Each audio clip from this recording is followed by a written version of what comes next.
कुछ लोगों ने इस पर भी आपत्ति जाहिर की। उन्होंने कहा कि हमारे सामने उपसंपदा हुई है। तो मैं उनसे पूछना चाहता हूं कि उपसंपदा क्यों होती है, इसका क्या कारण है, क्यों कराई जाती है उपसंपदा? क्या एक फॉर्मेलिटी है? बौद्ध धर्म में मैं बार बार कह चुका हूं कि बौद्ध धर्म में कोई भी काम फॉर्मेलिटी के लिए नहीं किया जाता। एक विशेष प्रक्रिया होती है, उसका विशेष उद्देश्य होता है। उस उद्देश्य को रखकर वह काम बुद्धि से संदेह प्रकट करने पड़ेंगे। जांच बिना संदेह के हो ही नहीं सकती है। लेकिन अगर हम अंधश्रद्धा का शिकार हो गए तो संदेह नहीं पैदा होगा। अगर हम अंधश्रद्धा का शिकार हो गए तो कभी भी हम किसी छली की, कपटी की जांच नहीं कर सकते। इसलिए जय भीम, नमो साथियों। साथियों, आज मैं कुछ मुद्दों को लेकर उनको थोड़ा सा साफ साफ कर दूं, उनके बारे में स्पष्ट कर दूं, क्योंकि बहुत से लोग जो हैं बहुत रूमर फैला रहे हैं। जैसे कि एडवोकेट जय भीम प्रकाश महाबोधि महाविहार आंदोलन के खिलाफ है। एडवोकेट जय भीम प्रकाश श्रामणेर विनयाचार्य के खिलाफ है। तो मैं आपको यहां पर बिल्कुल स्पष्ट कर दूं कि अक्सर ऐसा होता है कि जो लोगों की आंखों को खोलने का काम करता है, लोगों को सच बताने का काम करता है, या लोगों से सच जानने का प्रयास करता है, तो लोगों को जो सच जानना नहीं चाहते हैं, जो सच बताना नहीं चाहते हैं, जो सत्य को छुपाना चाहते हैं, उनको बहुत कष्ट होता है, बहुत पीड़ा होती है। तो यही काम जब मैं करता हूं तो लोगों की आंख की किटरी बन जाता हूं। तो इसी प्रकार से जब यह महाबोधि महाविहार आंदोलन शुरू हुआ तो शुरुआत से ही मेरे मन में कुछ प्रश्न पैदा हुए, क्योंकि हम कोई भी काम करते हैं तो एक स्पष्ट योजना के साथ करते हैं। उसमें बहुत सारी नीतियां बनाई जाती हैं कि उस योजना को कैसे अंजाम दिया जाएगा। तो उसी योजना के संबंध में मैंने कई प्रश्न रखे, जिन प्रश्नों का ना तो मेरी जितनी भी बुद्धि जहां तक जाती है वहां तक उनको मुझे मेरे द्वारा सवालों का जवाब मिला, और ना ही मुझे आंदोलन करने वाले किसी भी व्यक्ति ने, जो आंदोलन का नेतृत्व कर रहे हैं, उन लोगों से मैंने प्रत्यक्ष रूप से ये सवाल पूछे, लेकिन वहां से मुझे कोई जवाब नहीं मिला। और मैं बता दूं कि मैं श्रामणेर विनयाचार्य के विरुद्ध नहीं हूं। एक बौद्ध होने के नाते श्रामणेर विनयाचार्य चाहे कैसा भी व्यक्ति है, एक बौद्ध है, मेरे समाज का है। इसलिए हमेशा मैं जब भी उसको प्रताड़ना होगी, जब जब उसको प्रशासन गैर कानूनी तरीके से तंग करेगा, तब तब मैं जो है उसके बचाव में खड़ा रहूंगा। लेकिन मेरे श्रामणेर विनयाचार्य के साथ में खड़ा होने की भी मर्यादा है, सीमा है। मैं केवल तभी तक वहां खड़ा रह सकता हूं जब तक कि एक श्रामणेर के तौर पर वह श्रामणेर के जो नियम है उनका पालन करे। अभी मैंने पीछे देखा कि कुछ पिछलग्गू लोगों ने, चापलूस लोगों ने जैसे ही मौका देखा वैसे ही बाजी पलटने का काम किया। जो लोग उस आंदोलन का विरोध कर रहे थे, उस आंदोलन में एक दिन भी जाकर नहीं बैठे, जो कुछ बौद्ध भिक्षु थे, वे लोग अब श्रामणेर विनयाचार्य का पक्ष लेने लगे हैं। क्योंकि जो आलोचना आंदोलन के समय में उनकी हो रही थी, उस आलोचना से बचने के लिए उन्होंने ये पलटी मारी है।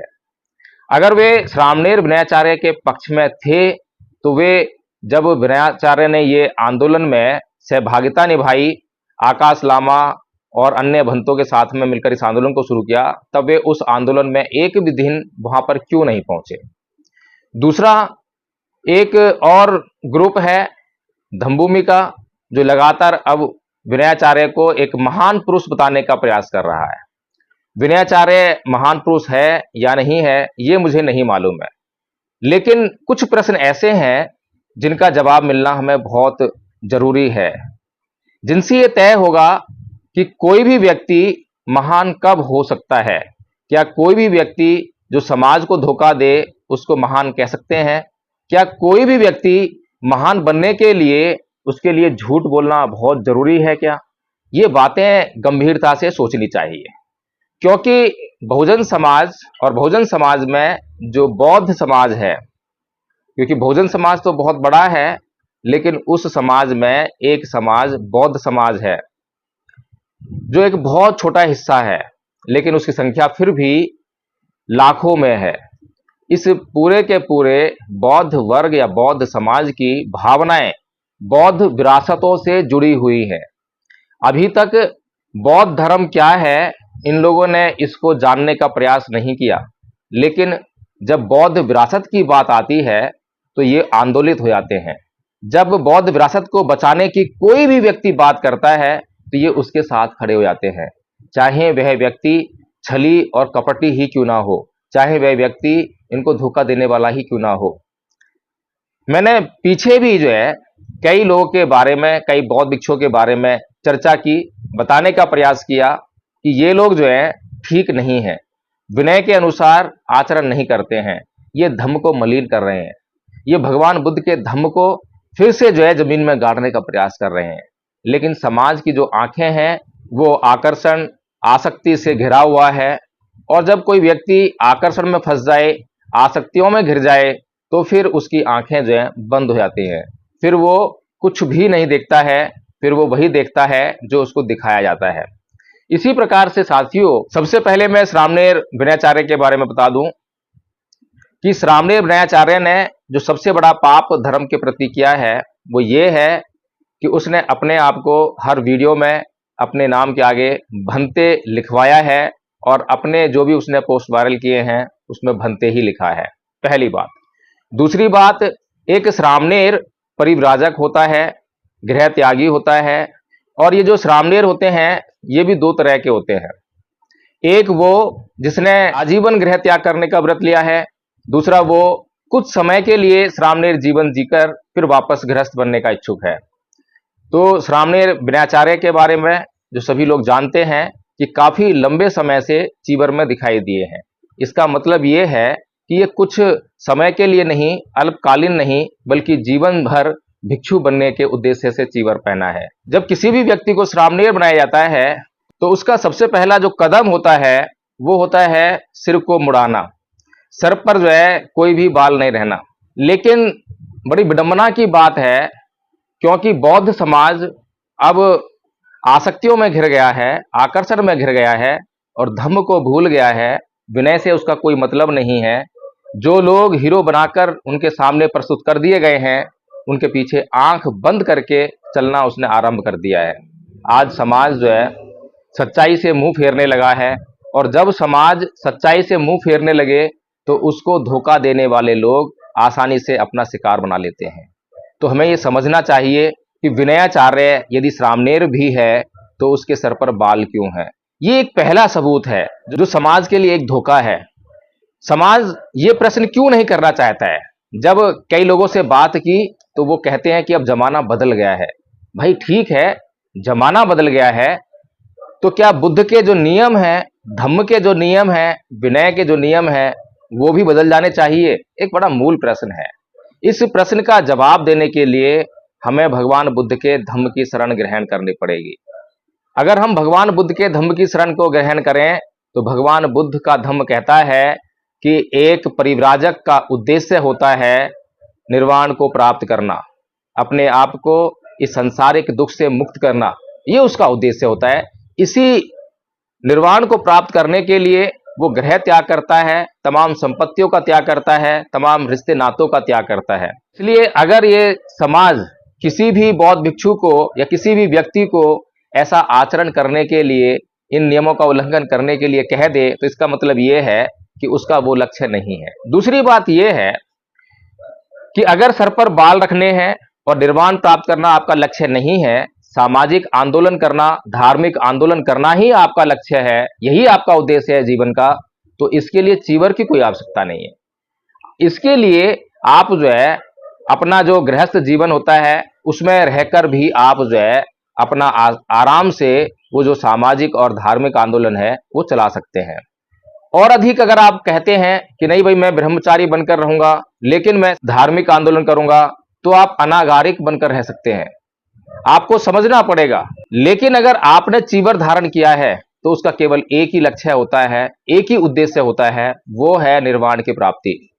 चीवरधारी पूजनीय हो जाता है क्योंकि उसका लक्ष्य बहुत महान है। इस लक्ष्य से महान इस संसार का कोई लक्ष्य नहीं है, इसीलिए वो पूजनीय हो जाता है। लेकिन जो लोग अपने जीवन का लक्ष्य निर्वाण प्राप्त करना नहीं बनाते हैं और वे लोग सामाजिक आंदोलन करते हैं, राजनैतिक आंदोलन करते हैं, धार्मिक आंदोलन करते हैं, संविधान को बचाने का आंदोलन करते हैं, आरक्षण को बचाने का आंदोलन करते हैं, वे लोग सरासर समाज को धोखा दे रहे हैं। मैंने श्रामणेर विनयाचार्य के कई भाषण सुने जिसमें वो बौद्ध विरासतों को बचाने की बात करते हैं। मैं ये पूछना चाहता हूं समाज से कि एक बौद्ध भिक्षु के लिए बौद्ध विरासत क्या है? क्या उसके लिए जो ईंट पत्थरों से बनी हुई इमारतें हैं ये बौद्ध विरासत है? आपको याद करना चाहिए, बुद्ध और उनका धम्म में बाबा साहेब ने साफ साफ एक पाठ लिखा है, उसमें बताया है कि किस प्रकार से यशोधरा अपने पुत्र राहुल को बुद्ध के पास भेजती है अपना उत्तराधिकार मांगने के लिए। जब यशोधरा का पुत्र राहुल भगवान बुद्ध के पास अपने पिता से अपना उत्तराधिकार मांगने के लिए जाता है तो भगवान बुद्ध सारीपुत्र की ओर देखकर मुस्कुराते हैं और कहते हैं कि मेरे पास कोई राजमहल या कोई संपत्ति तो मेरे पुत्र को उत्तराधिकार में देने के लिए नहीं है, लेकिन मैं उसको वह संपत्ति उत्तराधिकार में दे सकता हूं जो कि कभी समाप्त नहीं होती, कभी खत्म नहीं होती, जिससे कि उस सुख की प्राप्ति हो सकती है जिस सुख के लिए पूरी दुनिया आज परेशान है।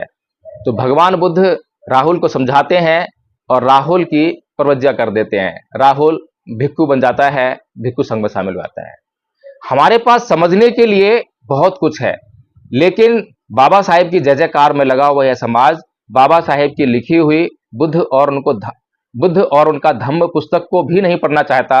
पढ़ता भी है तो खाली खाना पूर्ति के लिए पढ़ता है, उसको अपने जीवन में उपयोग में लाने के लिए नहीं पढ़ता है।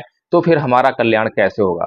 जब तक हम दवा का इस्तेमाल नहीं करेंगे, उसको खाएंगे नहीं, तो हमारा उद्धार कैसे होगा? इसीलिए नाना प्रकार के बौद्ध भिक्षु बनकर लोग जो हैं समाज को धोखा देने का काम कर रहे हैं। वो बौद्ध भिक्षु बनकर नाना प्रकार के आंदोलन चला रहे हैं और लोगों को इन बातों में मजा आता है, क्योंकि लोगों का मन, क्योंकि जब हिंदू थे इस देश में, जो भारत की सीमाओं के भीतर जो बौद्ध धर्म पनप रहा है वो बाबा साहब डॉक्टर भीमराव अंबेडकर की कृपा से पनप रहा है। ये लोग सभी पहले हिंदू थे और हिंदू धर्म को छोड़कर बौद्ध बने हैं। जब हिंदू थे तब इन्होंने हिंसा करने में बहुत मजा लिया है, बहुत आनंद उठाया है, इसलिए इनका मन हिंसा में रम गया है। जैसे ही इन्हें कोई गाली देता है तो पलटकर गाली देने में बहुत मजा आता है। जैसे ही कोई इन्हें गाली देता है तो पलटकर उसको पीटने में बड़ा मजा आता है। जैसे ही इन्हें कोई गाली देता है, जब तक उसको गाली ना दे दें, जब तक उसको पीट ना लें, तब तक इनका मन शांत नहीं होता। इस प्रकार की चित्त की स्थिति से बना हुआ यह समाज आज भी उसी प्रकार की स्थिति में जी रहा है। बौद्ध धर्म को अपनाने के नाम पर केवल प्रतीकों को अपनाकर वह यह घोषणा करता है कि वह बौद्ध बन गया है, लेकिन समस्या वहीं की वहीं जस की तस बनी हुई है। इसलिए हमें ये जो भंते लोग हमारे सामने आते हैं, इनका हमें बारीकी से परीक्षण करना चाहिए कि इनकी उपसंपदा हुई है या नहीं हुई है। जिस भिक्षु की उपसंपदा हुई हो उसी को भिक्षु कहना चाहिए। फिर भंते जो है अलग कैटेगरी है। भंते का मतलब होता है भय का अंत करने वाला, जिसको अभी अपने जीवन से प्रेम हो, जो नाना प्रकार की आसक्तियों में लगा हो, उसे आप कैसे भंते कह सकते हैं। लेकिन भंते शब्द का इस्तेमाल आजकल जो है बहुत ही सामान्य तौर पर किया जा रहा है। हर कोई व्यक्ति जिसने चीवर पहन लिया, चाहे वो श्रामणेर है चाहे वो कैसा भी है, उसके लिए समाज जो है केवल और केवल एक ही शब्द का इस्तेमाल करता है, वो है भंते। हम लोगों को समझने के लिए, जानने के लिए अपनी बुद्धि से संदेह प्रकट करने पड़ेंगे। जांच बिना संदेह के हो ही नहीं सकती है, लेकिन अगर हम अंधश्रद्धा का शिकार हो गए तो संदेह नहीं पैदा होगा। अगर हम अंधश्रद्धा का शिकार हो गए तो कभी भी किसी छली की, कपटी की जांच नहीं कर सकते। इसलिए साथियों, हमें ये जानना चाहिए। अभी मैंने भिक्षु करुणाशील के बारे में भी कई बातें कही, बताई कि उनकी जो उपसंपदा है वो नहीं हुई है। कुछ लोगों ने इस पर भी आपत्ति जाहिर की। उन्होंने कहा कि हमारे सामने उपसंपदा हुई है। तो मैं उनसे पूछना चाहता हूं कि उपसंपदा क्यों होती है, इसका क्या कारण है, क्यों कराई जाती है उपसंपदा? क्या एक फॉर्मेलिटी है? बौद्ध धर्म में मैं बार बार कह चुका हूं कि बौद्ध धर्म में कोई भी काम फॉर्मेलिटी के लिए नहीं किया जाता। एक विशेष प्रक्रिया होती है, उसका विशेष उद्देश्य होता है, उस उद्देश्य को रखकर वह काम किया जाता है। तो जो उपसंपदा होती है उसका लक्ष्य ये होता है कि समाज को ये बताना कि यह व्यक्ति प्रशिक्षित हो गया है, धम्म में दीक्षित हो गया है, अब ये धम्म को जान चुका है, अब ये धम्म के लिए कार्य करने के लिए अपने आप को तैयार कर चुका है। एक व्यक्ति जिसकी उपसंपदा होती है, उपसंपदा से पहले उसको एक आचार्य के पास रहकर धम्म का प्रशिक्षण लेना होता है।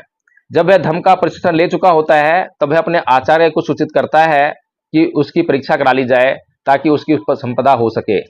तब उसका आचार्य संघ को सूचित करता है और संघ उसकी परीक्षा के लिए पहले तैयारी करता है, उसकी परीक्षा करवाता है, और जब उसकी परीक्षा हो जाती है, जब परीक्षा में उत्तीर्ण हो जाता है, तब संघ जो है उसकी उपसंपदा का कार्यक्रम आयोजित करता है। तो अब ये प्रश्न जो है आप लोगों को ही पूछना चाहिए उन लोगों से जो कहते हैं कि हाँ हमारी उपसंपदा हुई है। अभी तो जब मैं भिक्षुओं से पूछता हूं कि उनके जीवन का लक्ष्य क्या है, तो समाज की सेवा करना, अम्बेडकरवाद फैलाना, बाबा साहेब का मिशन को बढ़ाना, बाबा साहेब का बौद्धमय भारत करना, इस तरह के उनके मिशन है, इस तरह के उनके आंदोलन चलाना उनका मिशन है।